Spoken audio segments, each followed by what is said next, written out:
Ready, set, go.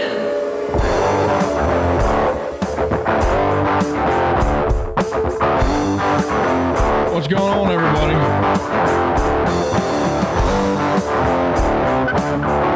You know, I just had the privilege of watching a movie that I've never seen before, and I don't know why. Just before I came in here and fired up the gear, I finished watching a movie called The Alamo, 2004 movie, not the John Wayne movie. And let me tell you something. If you're a war movie buff like myself, you'll definitely want to check that out. I don't know why I'd not heard of this movie. If I had heard of it, I just hadn't watched it before. But my gosh, what a good movie. And according to, well, actually, let's just pull it up here on Wikipedia, because we all know Wikipedia is so trustworthy, right? The Alamo, according to Wikipedia, bombed at the box office. It says here that they lost the studio over $146 million. I have no idea why, and I'm not saying that sarcastically at all. The Alamo with Billy Bob Thornton, Dennis Quaid, Patrick Wilson is also in that. Let me tell you something. If you ever get the chance to watch it, absolutely do yourself a favor and watch it. Normally, one would think when you see a movie that is about the Alamo, it's not going to have a happy ending. But it surprisingly does have a fairly satisfying ending, because Santa Anna did, as we all know, wind up getting his tail whipped just a little bit.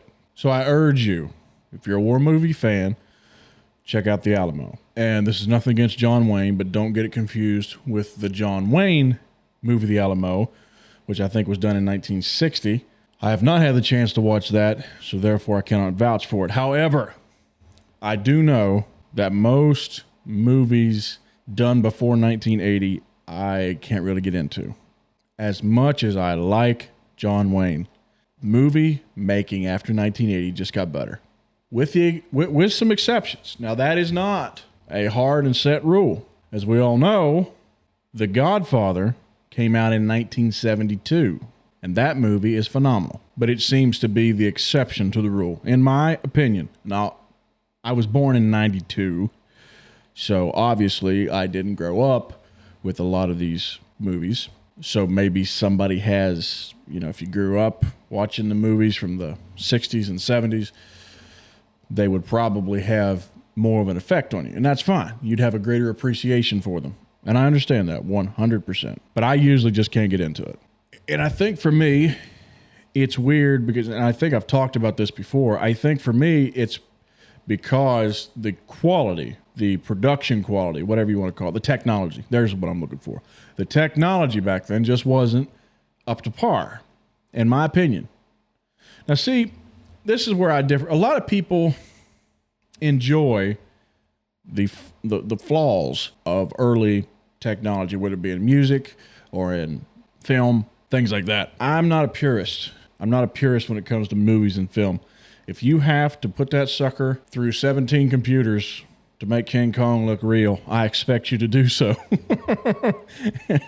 I want it as computerized as possible. I love technology to a certain point. Elon Musk with your Neuralink can get the heck out of here. Don't be sticking that stuff in my head. But what I'm saying is, let's talk about music production here for a little bit. If anybody knows me, you know that I love to record music, and I have I record music in a small home studio. I don't have anything fancy. These are things that pretty much anybody could get. But the capabilities that come with home studio software now is beyond what I was able to imagine. Now, I'm not kidding. I'm not just saying that as a cliche. It honestly was above what I was able to imagine. I'll give you a for instance. In my recording software, I can go in and record the drums or the bass on a song. And I have a new song just about to come out. It's a cover, actually, but I'll let you guys know when it's out. So I can go in and record the drums or the bass or whatever. And if I'm out of time on the drums, if I'm off beat, which happens quite frequently, especially for me, but a lot of people have that happen to them as well because it's human. It's human error, and that happens.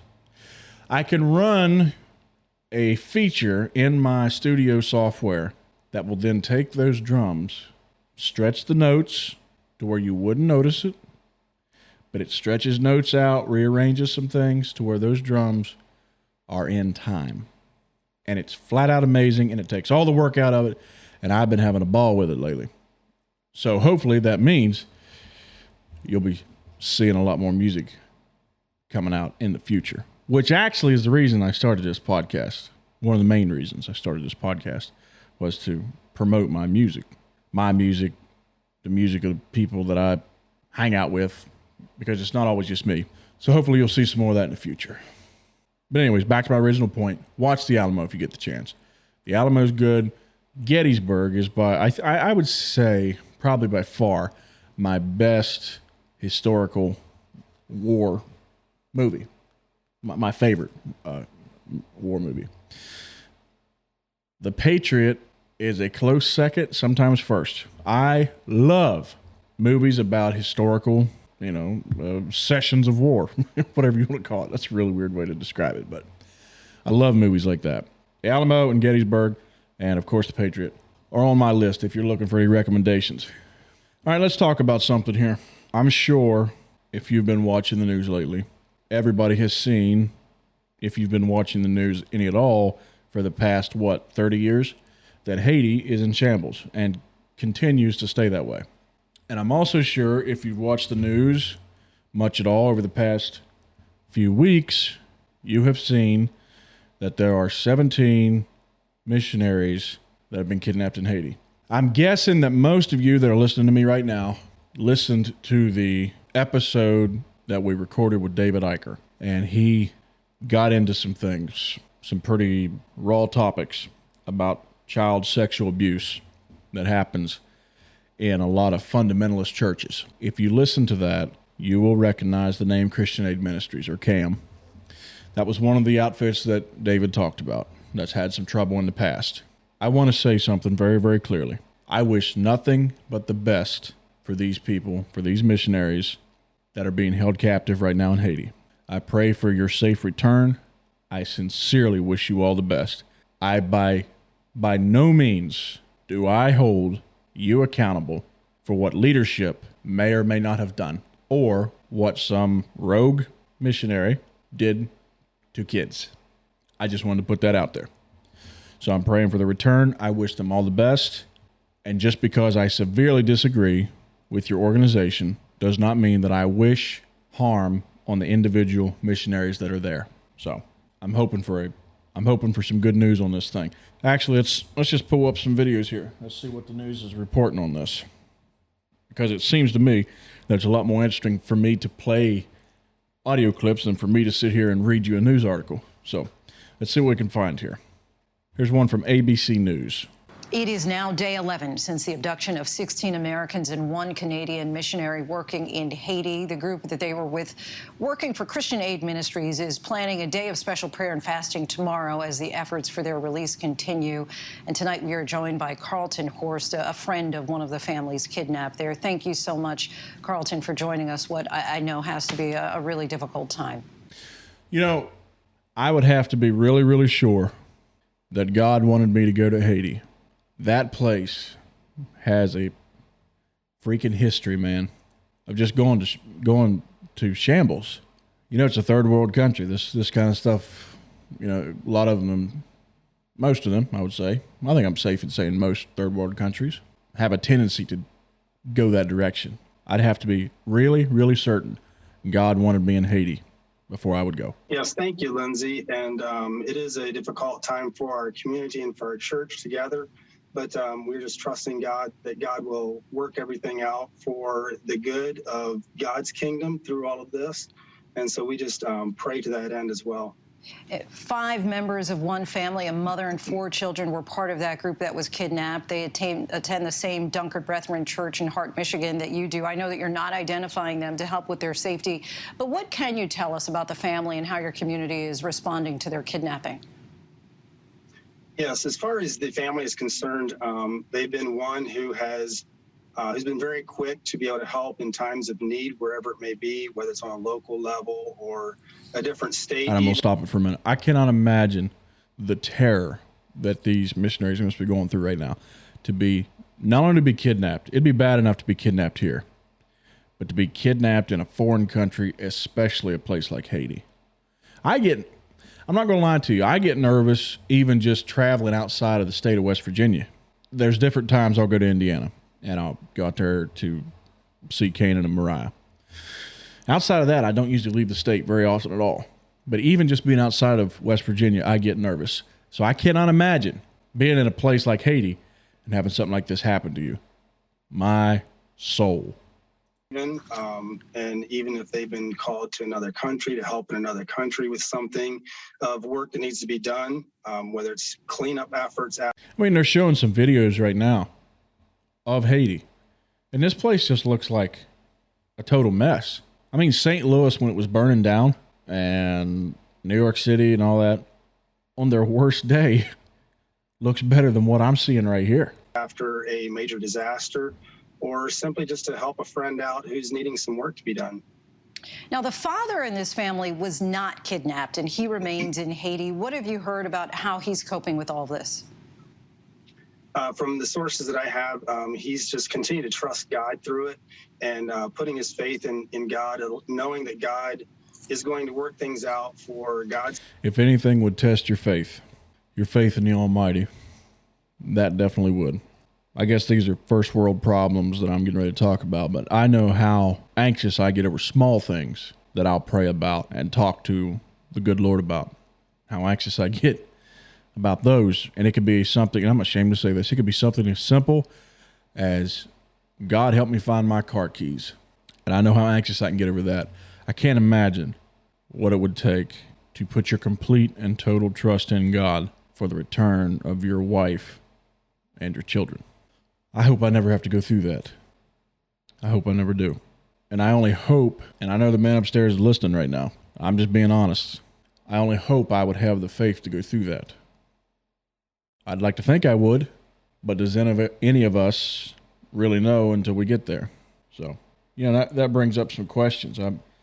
I'm a believer, and a lot of times, I'll pray for like somebody's healing. And there's been a lot of times that I've prayed for somebody to be healed, and it just hasn't happened. I would say most times. I would say 99% of the time. But I did have a situation the other day, and I figure there's no better place to talk about it than here. My mama has a neighbor, and this lady came down with COVID really bad, and it wasn't looking good. She was older lady, I think in her 70s, had a lot of underlying health conditions, and she took COVID. And my first thoughts were, man, this don't look good. This is bad. And I felt so sorry for her husband, because he would say things about how they had never been separated like this, because of course she had to go to the hospital and he wasn't allowed to be in there very much at all. And he would say things like, we haven't been separated from each other like this since I was in Vietnam. Been married all those years. Man, that just tugs at your heartstrings when you hear that. And I had just watched, prior to this, I just watched the movie War Room, which is another movie that I highly recommend you watch. And that movie talks a lot about your prayer life. And I'm going to be completely honest with you. My prayer life has suffered a lot, and has not been, and really still is not what it should be. I'll just be completely honest with you. But I watched this movie about people, and it was a fictional account from what I understand. But I watched this movie about people getting serious about talking to God, and I thought, I'm going to try it. So I was heading over to play music with my buddy Brian. Brian's a banjo player. I met him at Picking and Parsons, and we've been doing a decent amount of jamming lately. Brian's a heck of a banjo player. Very, very good. And I was headed down to play some music with him. He was out camping. And he was about a half hour from my house. So I got in the truck, and normally I turn on a podcast or an audio book, sometimes music. And that's normally my ritual when I'm in the truck. I got to have something to listen to. But I just thought this time, I'm going to try this. It's hard for me to focus. Anybody that knows me understands that statement and agrees 100%. I'm an ADHD kind of guy. So it's hard for me to focus to get alone and pray. So I just thought I'm going to talk to God. And I'm not a man that has a lot of big words. That, growing up, I always heard these guys that could pray, and man, did they sound good praying. They could use all these these and thous and talk in a big booming voice, and they could lead a church session in prayer. And I'm not like that. I can't do that.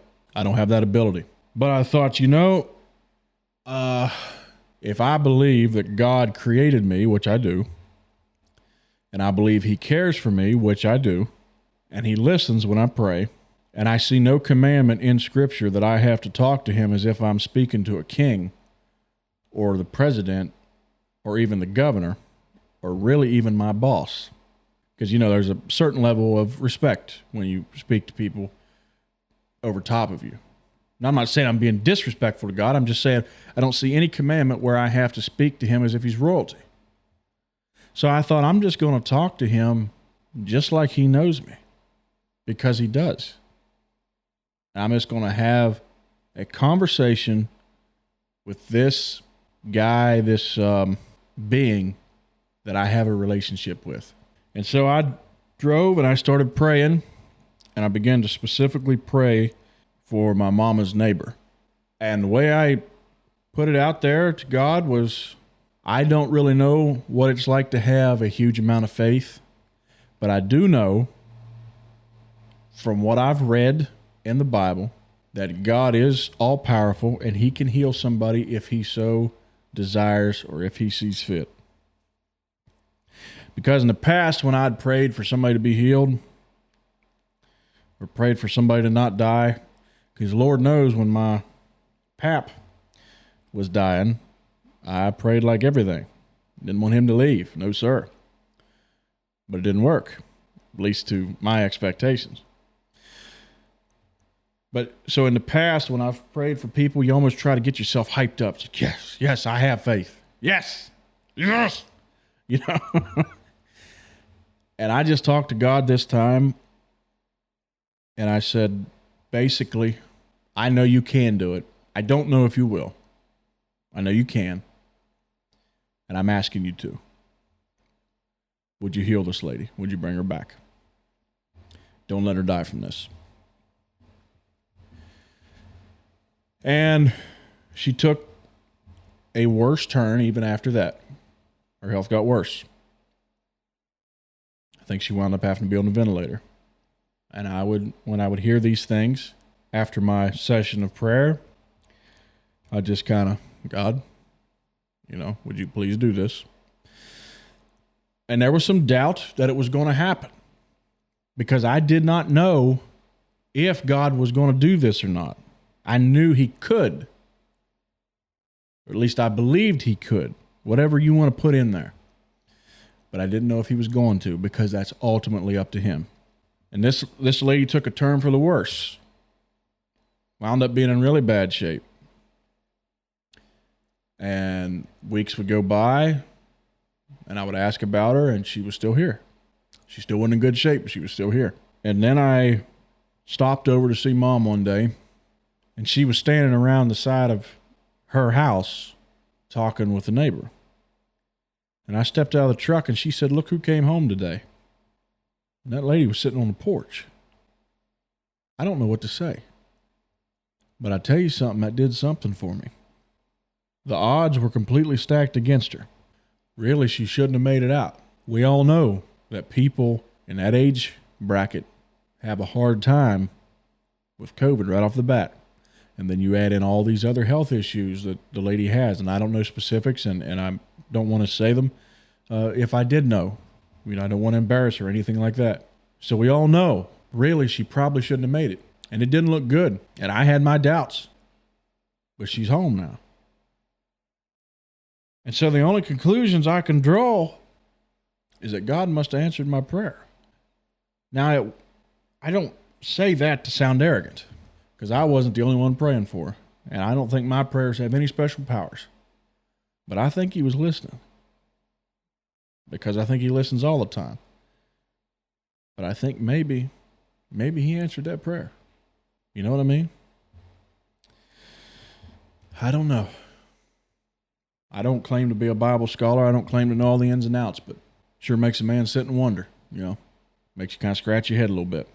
But anyways, I want to publicly thank God for answering that prayer. Thank you, Lord. And I know a lot of you that listen probably aren't holy rollers. Probably aren't all believers. But I think there's something to this. I'm not going to sit here and beat you over the head with the Bible. I don't talk religion every episode because of that. I don't want this to be a focus on the family Bible hour. Not that there's anything wrong with those programs, but that's not what I'm aiming for this one to be. But I just want you to know I think there's something to it. And the only thing I ask is you dig into it. Just find out. See what you think. Check out the scripture. Read it. Be critical of it. Do your research. And see what you think. See what kind of conclusions that you draw. Anyways, I think that's going to do it for me. Got my tea glass here I've been sipping on. You've probably been hearing that in the background. My mama got me a actual Tupperware tea glass like old Silas Robertson. And man, if I can suggest anything, I know I've suggested a lot of stuff this evening, but if I can suggest anything, drink tea out of an actual Tupperware cup. It tastes so much better. I love you. The good Lord loves you. I'll see you next time.